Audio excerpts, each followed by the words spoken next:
What up, Raptor fans? It's the Wrap Up Live. I'm your host, Aiden Moss. I'm joined by my compatriots, Oren Weisfeld and Kian Haddad. What's up, boys? What's up? That sounded like a song What's at first, up? the way you were rhyming. What's up, boys? So a rare, resilient win. Raptors 106-103 over the Memphis Grizzlies.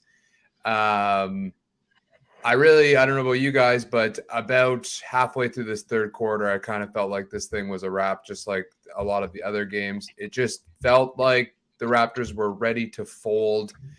And there we were down the stretch, led by Malachi Flynn and Thaddeus Young, battling back.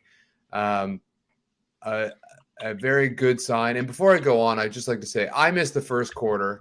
Look, I am all for the NFL having a Pro Bowl to honor their guys, go to Hawaii, eat a bunch of food, have some drinks, whatever, play flag football. But I missed the entire first quarter because TSN decided to show it over top of the Raptors game. And that's just absolutely unacceptable. So I just wanted to rant about that before we go. Anyway, general thoughts on the game, Oren. I was watching it on TSN, but I guess it was a different TSN number. That's rough, though. The Pro Bowl. I've never watched the Pro Bowl in my life. Don't really. How could that take priority over anything? Yeah. Huh? Oh, yeah, it's flag football now. It's not even an actual football game. I heard the same thing happen with the Knicks game, though. But yeah, I'm with Tomo. Like, this changes everything for the Raptors. No, I'm just joking. This doesn't really change anything. Let's talk about the ending because, like you said, no one expected them to win, and we have like good reason to, given that the Raptors literally never have comeback wins this season. Like, they're the king of fake comebacks for a reason. They really never do this. They have a terrible record in close games. They never pull out the comebacks. So this was nice to see. Yeah, but this is nice to see. But again, like Steven Adams is out, Dillon Brooks is out, John Morant's out. Not a whole lot to take away here. Like, it's funny, the Raptors went 4-3 on this road trip, but looked terrible doing it. Yeah. Keon, any additional thoughts? Just adding on to that, this was a pretty slow-paced, grinding game from the start. I did not expect for them to come out. They're one of the worst fourth-quarter teams, or one of the worst crunch time teams in the league, with one of the worst records in games decided by 5 or less points. And I was not expecting for them to clamp down defensively. They forced a lot of misses at the end, secured possessions. That Fred play at the end on was it Jackson or Jones when they had to challenge that foul? That was a great play by him. Just they played great defensively to end out that game. Bain, it was on Bain, right? And they executed a late game offense. They executed what to do when you're being fouled. Like they took, which is like not something we should really be praising, but it's something we haven't seen much this year. And it's just great. It's good to see, and it shows that they're going a step in the right direction.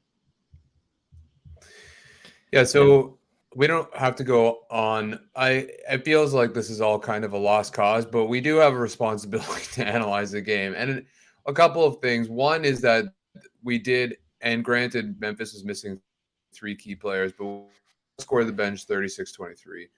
It was refreshing to see Nurse really hang heavily on the bench unit and let them thrive for a period of time. Like, often somebody will be playing well and it'll be like their time is up and they'll just get pulled for the starters. And they let like Thaddeus and Flynn play a good amount of minutes alongside Scottie, and they were rewarded, and it was nice to see. And Flynn looked a lot better, a lot more confident. It's like, lo and behold, you give him 18 minutes and he can kind of find his rhythm, do the things he's good at that few Raptors players on this team are good at, which is like penetrating and kicking and finding guys. And he did a good job of that. Thaddeus, same thing. And I think like one of the contrast, they led the comeback, and I think a big contrast with them and what we were seeing earlier in the game is like, again, just this slog fest of no one's passing the ball. Everybody's looking for their own shot. I swear to God, Scottie barely touched the ball in the first 2.5 quarters. because Pascal was forcing it, because Freddie was forcing it. And it was nice to see the ball movement that Thaddeus and Malachi and Scottie were creating amongst one another. Yeah. Yeah. I'm not going to go crazy with the bench stuff because, again, they were playing the bench of the Grizzlies without 3 of their starters. So it's like everyone got knocked up a peg. You should outplay this bench. Credit to them for doing that, especially Boucher. I thought he was really good. Thad was good too. But yeah, to your point about like the offense, just like it looked so bad with the starters, especially. Yeah. Even down to the end of the game when Pascal jacks up that pull-up 3. Yeah, exactly. It was a terrible shot. And I've seen people on Twitter being like, why aren't they playing Scottie in the same role where they had so much success with him? Which was like when basically centers were dropping off him and he was running a lot of dribble hand-up stuff at the top of the key. He was basically a decision maker in that kind of Marc Gasol role. And the answer is because teams aren't guarding him with their centers anymore. So you can't do that, right? And it's like this is partly the reality of the Raptors. I actually don't think it's like the Raptors talent level. I think it's more so the system is just failing them and like they're just divulging into ISO ball, which isn't so much the system as themselves. Like I put the fault on the players. I think it's both. But I put the fault on the players because just watching them is just like so pathetic. Like everything is just done at half speed. You know, even the ISO stuff, it's done at half speed. Nobody's cutting hard. People are cutting all over the place. They don't know where they're going. Over, same thing.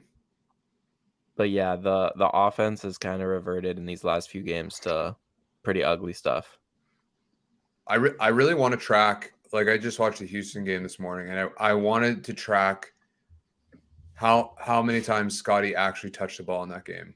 Like it was wild. Even and for most beginning of this game, same thing. He was complete. Like it's not all, and this has happened before. It's not all that Scottie's disengaged. It's that he's not being engaged. He's not being catalyzed, and that's on the players, but it's also on the system. Like the Nurse has to recognize that when Scottie has Tyus Jones post up and they look him off and swing the ball away from him, that like needs to be addressed immediately. And they did get it back to him later on. But it's stuff like that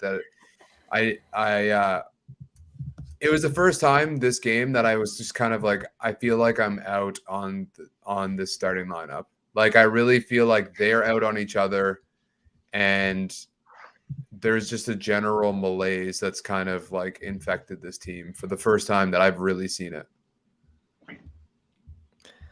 Yeah, if Keon, you don't have anything to say. I don't have anything different. I agree with everything. Yeah. The offense looked slow. It looked like everyone was trying to boost their stats before the trade deadline. It didn't really have much rhythm to it. Yeah. Well, shout out Top Shot Tesla for the 2 comments. Damn, here for that hard-hitting nose blowing. That was my bad. Pascal commit more fouls than any other star other than Jaren Jackson Jr. Maybe. But Pascal, Pascal's in the thick of it often too. It's not. I think he's asked to do a lot more than most superstars on the defensive end. For sure. But he had some silly plays today, I would say, and he hasn't been great, but whatever. We're not going to talk about like I just one want of to those say fouls is absolute BS.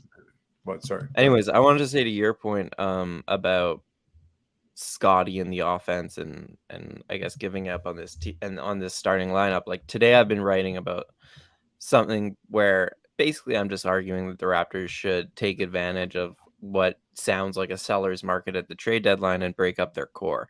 And a big reason for that is just because like I'm ready for Scottie to get more on ball reps, but who are those coming at the cost of? And this is with OG out that we're seeing Scottie not touch the ball very much. So to me, there's just too many guys who want the ball in too many similar positions for this starting lineup to really like reach its full potential. For each player on it to reach its full potential. And that's kind of where I'm at, is that like I'm ready to make a trade to just reshape the roster because as of right now, there's too many guys who feel like they deserve the shots and have some reason to think that, but like they're just, I mean, we've been talking about it all season. There isn't a clear hierarchy, and whatever the hierarchy is probably shouldn't be the case, because Fred and Pascal shot the ball both pretty bad tonight, but they still took like the majority of the shots, which we've said a lot this season, at least with like Fred.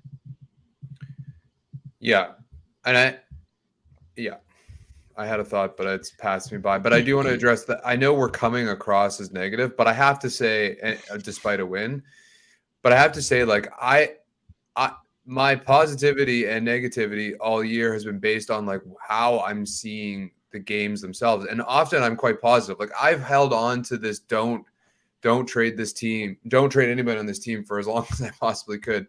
And frankly, I'm still kind of there, as I wrote about on Friday, if we can build out a bench. But I do think that it looks to me that like these guys have just burnt themselves out. Like they've lost and that's why I'm surprised by this win. Is it looks like they've lost their resilience. It looks like they've just kind of like, they feel like they've tried everything they could and it hasn't worked. And they're just going to go through the motions now and keep doing the same things and end up with the same result. And I mean, that wasn't the case tonight, which I think is why I'm quite stunned. Yeah, I mean, a big part of that is Scottie, and I'll throw it to you, Keon. Just like, what did you see from Scottie, especially in the fourth quarter when he really turned it on? All game he was. I wanted him to get the ball more, because when you're in this point of the season, we kind of know what this team is. You just want to see Scottie with the ball in his hand as much as possible, just to see what he's got and how much he's improved. And I love that at the end of the game here, he took over. That shot right there was really impressive over Jaren Jackson, who was blocking everything that night. He's a defensive player of the year. Maybe front runner for defensive player of the year. He's close to it, if not. And he went right at him for the game-winning shot at the end of the day. Play before that, he takes a fadeaway over two Grizzlies and makes it. It's good to see that he's ready to take over if needed. Now, I just want to see this, across the whole game, not just him doing the things we know he's capable of right at the end. But it's a positive for the offense. He looked great. He was passing great. He had a great I posted the highlight of this. He had a great pass, break pass, bounce pass on the run to Precious. Like he has such a good vision for the court, and I just want to see him with the ball in his hands more, just taking over, because he's one of the few bright spots we have this season. Not to sound negative. No, you're totally right. And again, that's why like I think the onus is on the system, the coach, management, whatever, to like acknowledge that it's pretty evident that he gets, and like Jack talked about it during the game, like he gets discouraged or like disengaged, and I think part of that is because he is being ignored as much as it is like he needs a little bit of like external impetus to get going, and like and so it takes the like getting the ball in his hands and him seeing a couple of like good plays happen for him to really get fired up. And I don't think there's anything wrong with that, especially at his age. Yeah, I will say like the next step for him is to not be reliant on that and to demand the ball early in the game and to be aggressive going to the rim throughout the game. But this is a thing like we talk about with almost every star. It's like it's the difference of Siakam and Giannis. These guys being great is when they took that aggression to the next level. So it takes years. And to your point, I mean, I'm not mad about it because it's the day before the trade. Like the trade deadline is coming, and I'm pretty confident things are going to shake up, and Scottie is going to have the ball in his hand more the rest of the season. Who are your sources? No sources. That's just my gut. I trust my gut more than anyone. Top Shot. How dare you say that about Michael Grange?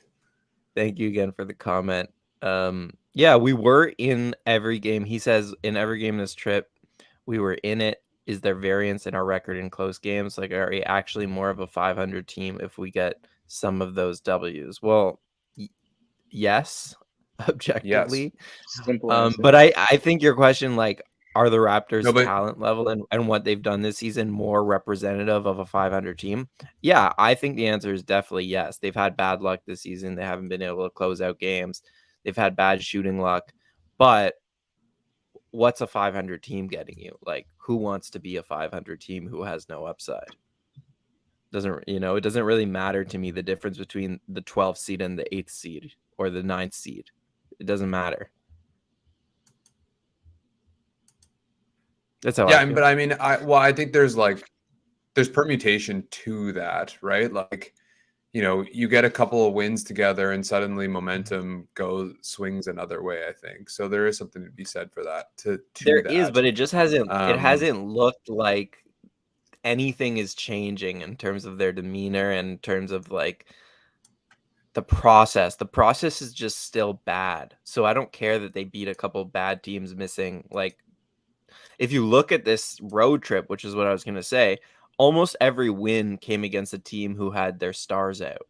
So it's just hard to overreact to any of this. No, I agree. The Yeah. The Raptors have like the have 14th best point differential, like, in the league. So I would say that, like, they're in the league. So I think to answer Top Shot's question, is like there is a variance here that's like could go either way very, very easily. Like we could be saying that like this process or like what we're seeing as a whole is ugly, but also be right in the mix of the Eastern Conference as opposed to not. In which case, for sure, the approach to the trade deadline would be markedly different. It might be, but this, to the point about like the crazy stat differential, like I was looking at this earlier today. So the Raps are now 14 and 18 in close games, right? Somehow, though, despite that terrible record, they have the 8th best offense in close games. They have the 6th best defense in close games, and they have the 6th best net rating in close games. So it doesn't even make sense. I think a lot of it is the fake comeback stuff, where like and stuff like that happened in the Bucks game where they erased a huge lead and stuff like that. But it doesn't make sense, like to the point about variance in the numbers. Are we ready to talk about Kyrie?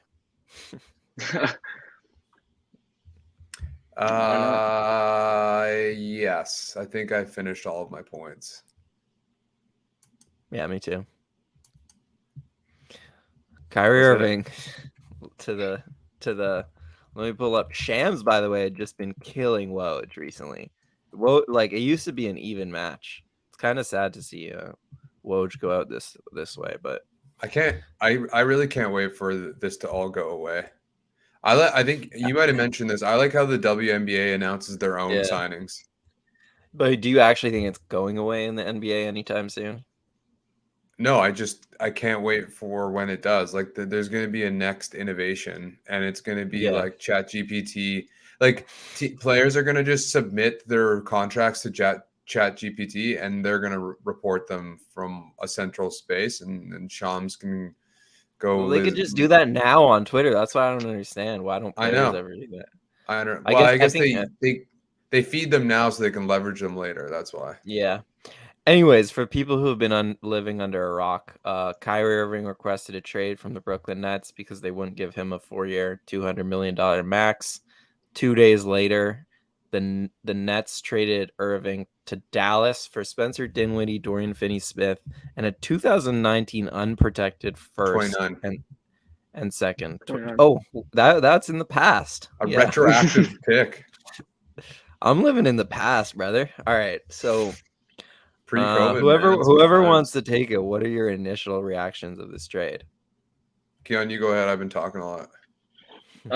I'm actually really excited to see how this works because it's such it's a unique duo that we haven't seen a lot of players with that player comp play together a lot in the past, and I'm excited to see. I'm excited that Kyrie's out of the East too, just for my Raptors bias, but I'm excited to watch the Mavericks all season. It's been, especially lately, Luka needs help. Luka's putting up 40 points and no one else in the starting lineups in double digits. We've all seen it. And now he has Kyrie Irving, and we saw him play with Harden for the very few games they actually got to play together, Kyrie and Harden.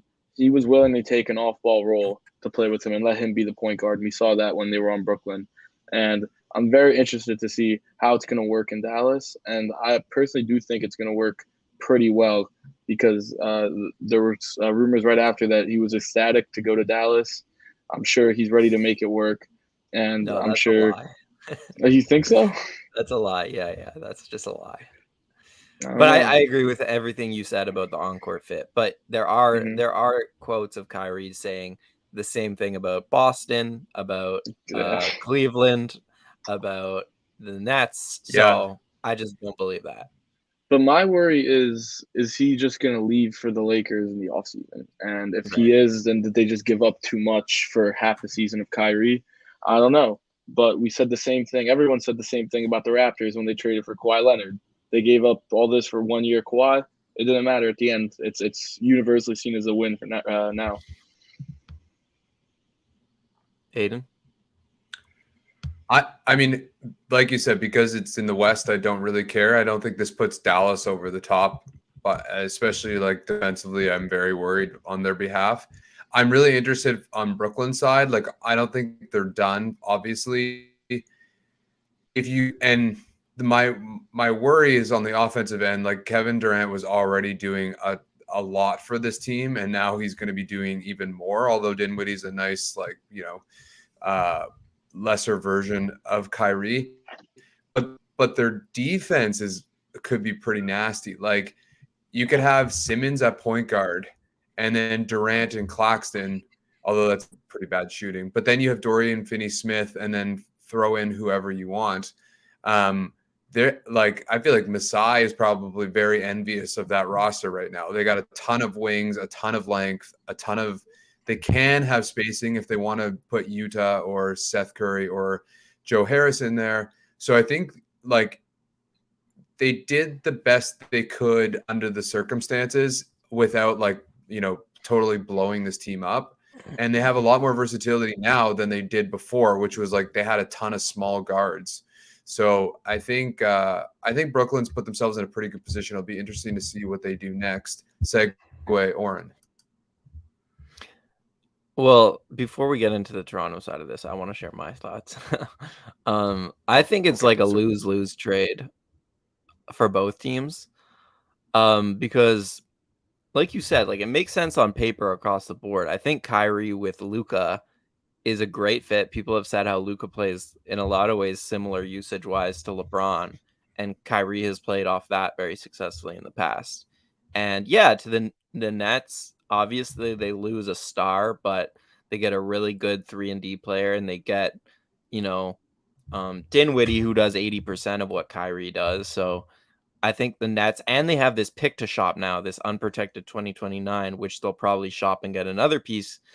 But the lose-lose part of it is like both Kyrie and Luka are now, to me, just have fire under their bums. Like, I think it's only a matter of time before both of those guys ask out.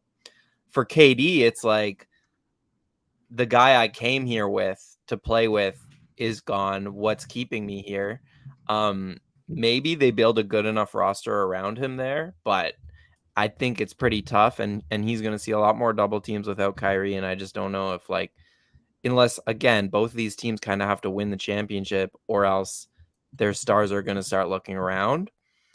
And with Dallas, it's like, yes, Luka's young, but you went all in on Kyrie Irving. You had one chance to go all in after the Porzingis mistake. And the guy you decided to take that risk on is Kyrie Irving, who is the most flaky superstar we've like ever had in the NBA.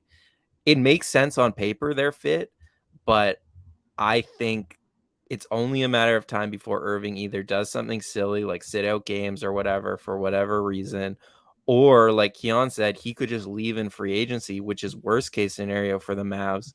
Now they've used all their chips to build around Luka, and they don't have Kyrie or Brunson or anyone. So I think it's a lose-lose, honestly. There's a lot of risk there. Top Shot Tesla just doling out the Sunday evening cash. Thanks a lot. He says, don't feel like they gave up that much. Wasn't Dinwiddie expiring? Plus pick wouldn't have helped on time with Luka. Dinwiddie doing 80% of Kyrie. I think the thing is that, like you're saying, and Zach Lowe was saying this too, is like Dorian Finney-Smith and that pick was basically everything they had left. And so, like, to your point about going all in, like this is it. They don't really have any more assets to move out other than like maybe Josh Green, but that's like their only small forward who can play defense. If Kyrie leaves in the offseason, like there has to have been some back channeling here and some guarantee. Like I feel like Mark Cuban does not give a shit. He'll give him 4 years.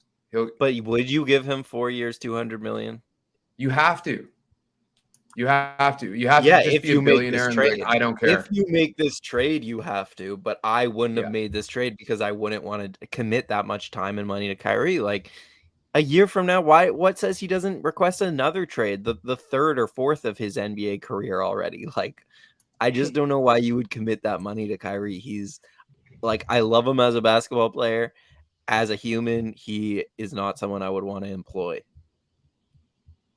I think it's the hubris of Mark Cuban, and I think he thinks he can bring him here, maybe probably like Porzingis, and like convince him that this is the right place for him to be. Yeah, I think so. Like you might be for right. most franchises, huh? No, go on. For most franchises, this would just be stupid unless it was like a Kawhi situation for half a year just to put you over the top. But I think with Dallas, like it's one of 2 or 3 teams that like Kyrie. You could see Kyrie being there for an extended period of time. It's possible, but yeah. The difference between the Toronto thing is that the Raptors didn't have someone they had to do everything to please in Luka. And what was I gonna say about Kyrie and Luka? I don't know. I forget. Okay, cool. Yeah. Well, what about it for Toronto? Yeah. Okay. So apparently Kevin O'Connor wrote in a piece, one of the teams Brooklyn has been most connected to is the Raptors, who have had trade talks with multiple teams involving Pascal Siakam and OG Anunoby. The Raptors also had interest in Simmons in 2021 when the 76ers were shopping him. I can't get through a Simmons conversation with a straight face. Honestly, if they trade for Simmons, right? No, I think this is a new piece. He's saying back in 2021, the Raptors had interest in Simmons, which is true. I will say Kevin O'Connor's reporting is not always 100% spot on. Here we go. In terms of the Pascal Siakam and OG Anunoby talks, like I just don't know if he's a trusted source for that. For me personally, but the Simmons stuff is true. So I guess. Yeah, it makes sense that Brooklyn would be in Toronto. They have that pick to shop. They have their own picks to shop, and they probably want to upgrade. And a guy like OG or a guy like Fred would make a lot of sense for them. Ben Simmons, the new Toronto Raptor. No. If that happens, you don't even understand what's going to happen in my household. Things are going to be thrown. Like, seriously. Who's out of the league first, Ben Simmons or Kyrie Irving? Well, that's the thing. Like, yeah, either of these guys, they're the 2 most likely guys in the league to just retire and just be like, "Oh, you paid me, but I'm not going to stay here." Ben Simmons can't be a Raptor for so many reasons, and the Simmons thing was before Barnes, right? The interest in Simmons was before they drafted Barnes. Like, I just don't see them looking at this team and saying, you know what we need? We need Ben Simmons. That's just not happening. And I get like Brooklyn's going to have to pay real assets to get off his contract. He's literally one of the worst players, one of the worst rotation players in the league. I'll say it. Like Ben Simmons, the way he's been playing, he's terrible.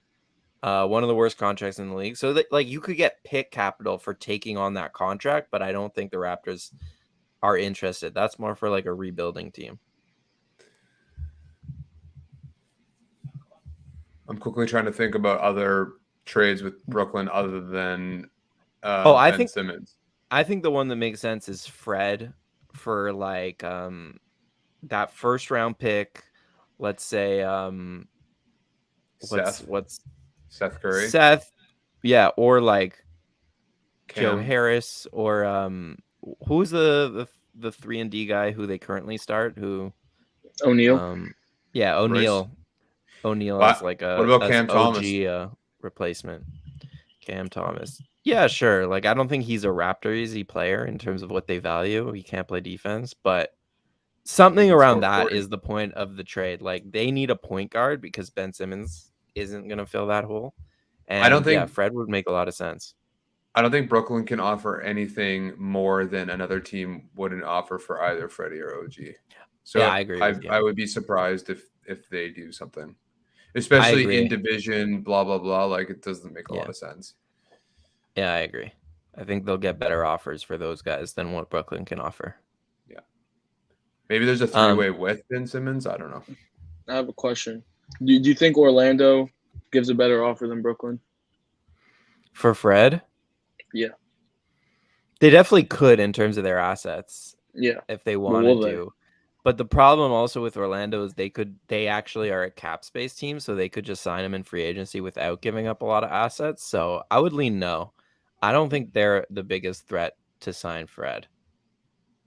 I think the LA teams are bigger threats to trade for Fred. I don't think there was a report that the Clippers, offered their 2029 pick and 2 pick swaps in the 2 first-round pick swaps, as well as Terrence Mann and salary filler for Kyrie. And would they offer that for Fred? Because that's a better package right there. Yeah, if you give me those picks, Mann and Kennard, I think I'm in. I don't get the infatuation with Mann. Like he's actually older than one would think, and he's not really like a ball handler. Like he does get to the rim, but he's not a ball handler creator, and he's not a shooter. So I don't really get the infatuation with him. I feel like he's been like lifted up in all of these talks, but I think he's a solid prospect. I think he's like 25. He's 26. Yeah, I just looked it up. Yeah. So I don't know. I still think there's better. Like Oren, I upset Oren about that. I still think that like if the Pelicans give you one of those wing guys, that's the best offer you could probably get, unless Orlando wants to actually just act on Freddie right now. I think the Lakers could probably the most likely team to put all their chips in the middle, just because they were probably in on Kyrie and want to pair someone up, any point guard, with LeBron, with AD, and Fred seems to be at this time probably the best point guard option you could really bring in at the trade deadline. Do you take those 2 first and Westbrook? That's the issue. You might have to throw in Christie or Reeves or one of the young players or a couple of them. I don't know. Okay, I'll give you Max Christie. Are you doing it? Christie 2 first and Westbrook? Probably not. I'm not in on taking in Westbrook, if I'm being totally honest, in that contract. I think we trade OG to the Nets for Ben Simmons. We trade Freddie to the Lakers for Russell Westbrook, and we just like basically run World War I trench warfare style games where we just literally stampede the paint over and over and over again. Well, that's one way to tank. Yeah. Yeah, I don't love the thing is I don't think the Raptors are necessarily in the business of building towards the future for nothing. Like I don't think I think the 2027, 2029 picks from the Lakers are valuable, but the Raptors are not on that timeline, I don't think. And so like just to get Westbrook and those picks is not enough for Freddie unless they're convinced they're going to lose Freddie and there's no one else they unless Does Westbrook expire this season? This contract? I think so, yeah. Oh, if it does, that changes my mind. I don't know why I thought his contract was longer. If it expires this season, that kind of moves me closer. I might want Reeves instead of Christie, but Christie's pretty solid too. I'd take any of those two first round picks. But like I'm not in on Reeves, but whatever. That's fine. Really? If you want Would you take Christie or Reeves? I like Christie mostly for the upside. Like maybe I have a bias to skinny white guys, or against skinny white guys in the NBA. Yeah. I don't know. Maybe it's just me, but so I think I would go with Christie. But I'm not really interested in that package. I think it would be fun to have Westbrook in a Raptors jersey for 5 months. Like it would kind of go in line with having, Elijah for a hot second, Mhm. Alonzo Mourning never, and like other guys that are like, that guy was a Raptor. Was he part of that trade, that big trade that was a big deal the day Kawhi signed with the Clippers, where the story came out that they could have traded for like Paul George and Paul George and Russ, and they had to give up Siakam and Fred. Yeah. And Yeah, that's right. was he? Then Yeah. that would be cool to see. We could have had Westbrook. Yeah, we could have had Westbrook and Kawhi if we had given up the right package. Yeah. And Paul George. Oh, yeah, that's what I mean. Yeah. Mhm. Oh, yeah, that's right. That would have been intriguing. Anyway, I think we're better off that we didn't do that. So Yeah. it seems like Oren has deserted us. I think now is probably a good time to call it. Quick tax man. Oh, we got to do tax man. Cheeskers, meeskers. You want to do the honors? So everyone had a pretty even game. I look at the bench. We'll give it to Flynn. We'll give it to Flynn. Do it. I knew you were going to do it. We'll give it to Flynn today. 5 assists, 5 points. Doesn't pop off the stat sheet, but he came in there and kept the Raptors afloat, which no one has done most of the season. So 0 you can turnovers. do that. You can do that. That's all you got to do. Just keep us afloat, and that's what I wanted to say. And that was huge. I did want to say that about Malachi Flynn. Like, I think people get on his ass for always jacking, but I think he's been told that he's the shooter to come off the bench, and if he's open, shoot it. Like, I think it's pretty evident to me that he's not doing the pick and roll, like pull up long twos anymore. That he's cut that out of his game. He's either shooting when he's open from 3 and missing, or he's penetrating. And like his attack has been so much better. He's not getting lost in the forest. He's like he's kicking at the right times. His pass creation has been so much better the last couple of months. And so like I think people are too hard on Malachi Flynn. I get that he's not that great, whatever, our bench sucks, but I really just don't think he's ever been given a proper, fair shot at developing into a backup point guard. I don't think he could. I think he could be like a lesser Tyus Jones. I think he's gonna get that chance. Yeah, I hope so. Season. He definitely has it. He just doesn't have the confidence. He doesn't have the leash. And tonight was, I think, a good example of what he can do in limited minutes. But whatever. He was making some difficult passes today too. Like some real point guard passes. We'll love to see it. Yeah, he's had a couple of those where he gets he jumps, which you're not supposed to do, but then he has like these great left hand wraparound passes to the weak side corner, which you are supposed to do, and he's done that like consistently for some time now. And so well done, Malachi Flynn. Probably the worst stat line for a Can-Am Taxman player of the game, but that doesn't matter. That's not what's important to us. It's not about the raw data. Gotta watch the game. That's right. So canamtax.com, they are our beloved sponsors of the show, and they will help your small business or your personal tax challenges. They will help you fix them all. So go check them out at canamtax.com. Tax season's coming, as I have said many times before, as is March Madness, which I can't wait for. But go check them out if you're in need and tell them we sent you. Okay. Yeah. So we got a game Wednesday. Toronto's finally back home after that long road trip out west. I believe they're playing San Antonio. San Antonio Spurs. Is that right? Yeah, on Wednesday. Conveniently bringing Pirtle to the arena when they trade for him. Maybe. Speaking of trade, special trade deadline show. We are going to be live pre and post trade deadline.